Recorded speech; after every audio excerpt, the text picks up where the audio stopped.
Mr. Apollo tumanyi sizikiza bwe tuvudde okuziika jjajja Nakawuka ate nnyingidde ensasagge endala nga mumanyi bwe sizikiza nnyingidde ensasagge endala tumaze okuyingira ensasagge endala mu kiseera kino nga Apollo amaze okubeera nga bamunominatinga nga kansala agenda okukiikirira abantu b'e Lutete. Apollo Ariho yagenda obakiikirira ku tiketi yaffe ya minvuuli. Nebaza Honorable Robert Kyagulanyi Ssentamu okubeera nga yakkiriza n'agamba nti Apollo Ariho bamuwe fulaga bamuwe kaadi annange awo wokaawo pulezidenti wenkwagalira okuliko organizinga abalwanyi. Pulezidenti wa Uganda addako oli wakabi nnyo. So mu kiseera kino Apollo wammwe oyo gwe mulengera mu sunroof. Apollo wammwe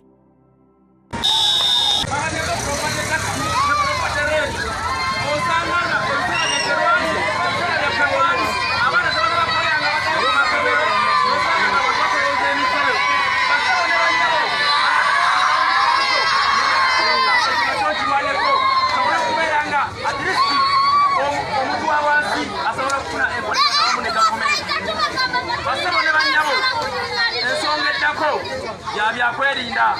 ekitundu kyaffe batubba nnyo era nja kuba nnyo okulaba nga nkolekana n'akakiiko ka LC1 okusobola okulaba nga ebyokwerinda bigezebwa kulugulu okuteekawo akakiiko k'ebyokwerinda ku kyalo n'okubeera nga satellite buli nyumba yonna yonna zisobola okubeera nga zikola ki nga zibeerako okukola emyala oba emifulejje okuzimba enzizi ku kyalo tetulina mazzi ga lukale basebo ne bannyabo enteekateeka nina nnyingi nnyo naye bwe n'abamaliriza nakubeera nga buli kimu kyonna kyonna kikwasaganya bulungi nnyo tugende mu maaso basebo ne bannyabo sobola kuba kazindaalo nga tusabidde mukulembeze wa ggwanga kalulu nze gwe mulaba wano ndi wa National Unity Platform ng'era akabonero kange ambuleera njagala kubategeeza nti nsabira Robert Kyagulanyi Ssentamu akalulu nzirako okusabira omubaka wa Parliament agenda okusikira kimu kino omwami Meya Tony Ssempebwa Kiyimba naye musabira akalulu basebo ne bannyabo so mbagala naye munjagaliza katugende mu maaso.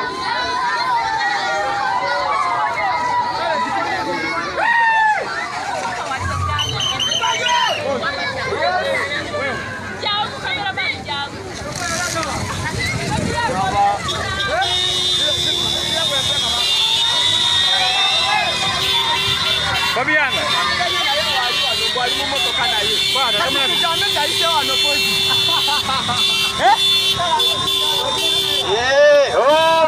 A people power! Our power! Yeah, mawulire gasanyu omusajja agambye amaanyi g'abantu oyo yabadde avuganya ne Apollo era agambye bannange nze nkitadde Apollo lumba bannange weebale kubeera na mutima ogwama muganda waffe yaman Apollo naki kati ono ye tagenda kola ki ono tagenda tusumbuwa kyawedde dda nganza kutaka sindano nze kasajja kamwe Bobi Yanga mabega wa kamera ngate mabega wa kasindano Apollo omusawo akola Apollo nze mpanise ate kati bino tebigenda koma ku Apollo yeka bino tebigenda koma ku Apollo tulinze Museveni okwegatta ku Kyagulanyi oli amaanyi ago maanyi g'abantu tulinze kati Museveni yeka okwegatta kwani ku Kyagulanyi amugambe munnange ebintu bino gwabisobola kati oponenti wa Apollo bannange webale omutima ogwo okulaba amaanyi nga tenawe oli muvubuka n'ogamba ono wa Nup oba wa people power akatukimulekere baganda bange 221 ekyokukola mukimanyi His Excellency Robert Kyagulanyi Ansa yaffe.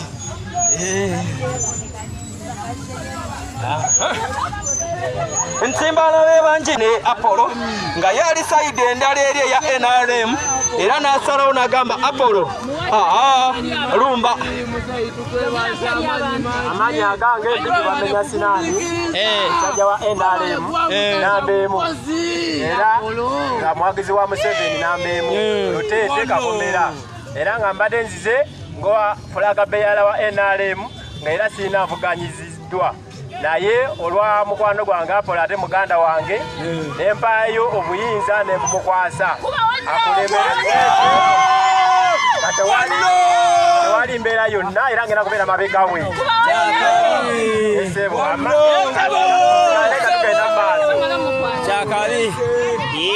omusajja mumuwulidde bino siryalwali siryalubalatu era makakasa nti 2021 Kyagulanyi Robert Sentamu bwekityo bwe kigenda okubeera kubanga twatandise dde okulaba omusajja Museveni yatandise okutya kati Apollo ekikya bw'atyo bwakikubye leero ayise wano positive omusajja ndowooza lwakimu kulayira omusajja oyo omusawo we akola ngate wana Uganda abali mu diaspora mwena mbatumiddeko abatubeererawo bambi mu buli mbeera mwebale kubeerako temuzikiza naffe tuwakakasa titugenda kubeerawo paka ku ssaawa esembayo nga pulezidenti waffe ye His Excellency Robert Kyagulanyi wallahi Kyagulanyi webale kujja taata His Excellency Robert Kyagulanyi tukukakasa nti kaguwake ketonye Kyagulanyi naye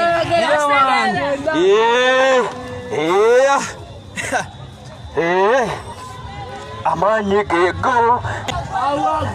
ayimirira waggulu waliwo wasobola okuyimirirawo afadhali madamu ate tugamba waggulu abagambye ono batuka abantu oyo mwana wammwe aliho Apollo abantu be Lutete yabulayo kimu kulayira kikye kyawedde dda size Mukama Katonda kubeera paka ku ssaawa esembayo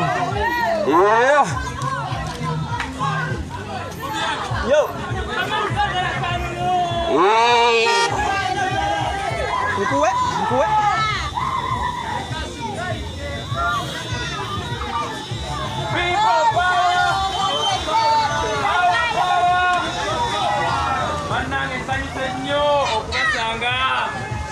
sanyukidde ddala nzowammwe akishala abatamanyi nnyo mbeera ku kitundu wano wenyininyini oyo ye opponent mami omusajja oyo andaze omutima oyo gwe mulaba asazeewo n'agamba nti nze nkivuddemu naye nga temwerabira kubanja documents za Museveni zetuzaagala basebo ne bannyabo njagadde mbakiikirire kuba nze mwana akulidde kuno amanye ebizibu bye Lutete abantu be tulina mazzi abantu be Lutete tulina kabuyonjo za lukale abantu be Lutete tubonyabonyezebwa b'emisolo basebo ne bana bakise mu town council manye ebibaluma ngenda kujja era nsobola okubeera nga mbayamba nze Mr. Solution oyo gwe mulaba mu kasaati ako ye opponent ndi mwana wa people power era nga maze okubeera nga nominatingibwa oba nga nsunsulibwa okukiikirira people power mu kitundu kye Lutete kukikolwa kusanga town council ntambule ne mwanyina munnange ono asooke naye ababuuzeeko People power, our power, people power.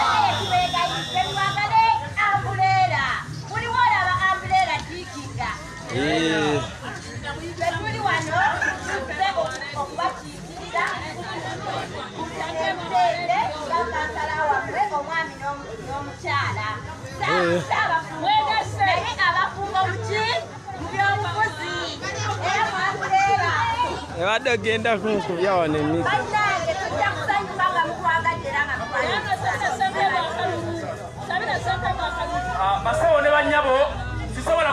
omuzindalo guno nga sabidde pulezidenti w'eggwanga ow'ekkumi alinda okulayira obulayizi Robert Kyagulanyi Ssentamu omubaka wa Kyaddondo East Constituency aliko essaawa zino era njagala kukola omukisa guno okubategeeza nti omubaka wa Kyaddondo East Constituency addako yetone sempe wa Kiyimba era njagala okukola omukisa guno okubategeeza akabonero ka minvuuli oba ambulera osanga ambulera tikinga oyo abeera yenze temubuzaabuzibwa wagema ambulera yange etono ate yoli nene nononono akabonero ambulera si katono oba sikanene ambulera esigala ati tikingira nupu ewali nupu otikinga nupu awali nupu mwena mutikinge naye nga ekyokukola abavubuka mukimanyi yensonga lwaki nesowolayo okubeera nga namaja kankwesa omukisa guno nange okukozesa eddoboozi lyange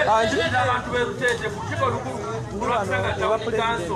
kimanyi bulungi nnyo ti bajeti ebadde eyisibwa wali kasanga tawuni kanso naye nga kisobola kugiganyulwamu olw'okuba abantu abadde batukiikirira babadde beebaka nnyo otulo ndi muvubuka ulo alagenda kwebaka tulo ate njagala simbula bw'otuuka ku mbuzi eddoboozi lyammwe ombuzi ng'okubirako nga musangawo mbegayidde bantu mmwe mulonde naffe we tuli ku mbuzi naye nga muno mu byalo mulonde Apollo Ariho mulonde Tayanda nakalyange mulonde tosempe wa Kiyimba lwakisanga tenungi bagala nnyo ani bwe bawadde kadi ya nupu kyakabi bagimwadde yes tulinya naki Mr. Update wali mu kirasi Mr. Update era ya mumulaba gane abakatwegattako Mr. Update Bobi yanga ye akibuuseemu naye leero napoye nnyo bannange naye mulaba nzikizza Mr. Update leero mpoye nnyo leero mpoye nnyo leero mpoye nnyo sijja balimba kubanga okuva ku makya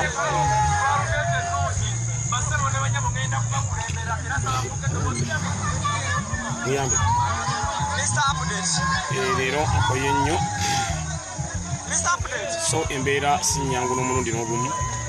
mpoye Mr. Update nange kamba sibulire wano bwenti bwe lubadde olunaku olwaleero omumanyi Mr. Update olaba nzikiza omanya Mr. Update mbutuufu nga mpoye mpoye onaye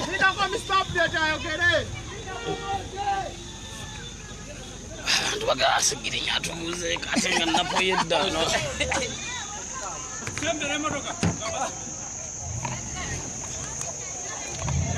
people power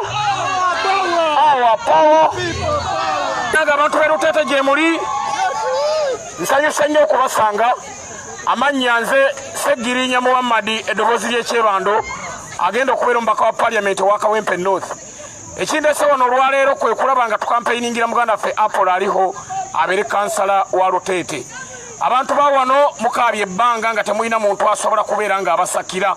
naye mu kiseera kino Honorable Robert Kyagulanyi Ssentamu yawulidde okukaaba kwammwe n'akwata kaadi n'agiwa Apollo Ariho eya minvuuli n'agamba nti Apollo Ariho abakiikirire bannange Kyagulanyi oye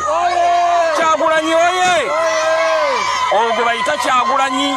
yasiimye abantu ba wano mwamu obululu bungi nnyo n'agamba talina kyakubasasula kaabawe kansala gwe bayita Apollo Ariho agende abakiikirire n'olwekyo kyenjagala okubategeeza ki abantu ba wano mubadde n'obuzibu mu kubeera nga ti abaana bammwe basalizi nzibu za kufuna naye Apollo mumanye nti ava mu kitundu wano ate waliwo agenda otuula ku tawuni kanso waliwo basalizi kitegeeza nti wano basale mumaze ekya basale mumaze ekya basale ekyo kyo mumaze n'olwekyo eyo enteekateeka eri awo ekyokubiri kyenjagala okubategeeza ebyobulamu wano tebibadde bya mulembe Apollo yaŋŋambye Segirinya bwe ndobingira abantu bange abo bowaholo kiba kibi bw'abalifunira nayikondo nejja nebeera mu kitundu kino kiba kibi n'olwekyo Apollo ne muga abantu baawo bafunire nayikondo era mu musindikayo ndoza kyagenda osooka okulobinga ye nayikondo n'olwekyo tubasaba bannaye Apollo mu mubeereremu ate we muva ku nsonga ya Apollo kangende ku nsonga ya Robert Kyagulanyi Ssentamu Bobi Wine oye Kyagulanyi oye oye president wa Uganda addako Honorable Robert Kyagulanyi Ssentamu esimba agenda kukozesa minvuuli Apollo Ariho agenda kukozesa minvuuli n'olwekyo bannange mbategeeza mwebeereremu mulonde Apollo Ariho mulonde Kyagulanyi Robert Ssentamu mulabe Uganda empya bwegenda okutambula njagala obbabuulira abantu ba wano bannange Bosco yatidde kasa yalabye Kyagulanyi nga ze yatidde Bosco buli nnaku yeesalako kiro 5 kati alinga Bulaini White mu saizi akoze yenna aweddewo naye nga amutoddeko kiro ezo zonna ye Robert Kyagulanyi Ssentamu n'olwekyo Kyagulanyi Robert Ssentamu yagenda okubeera president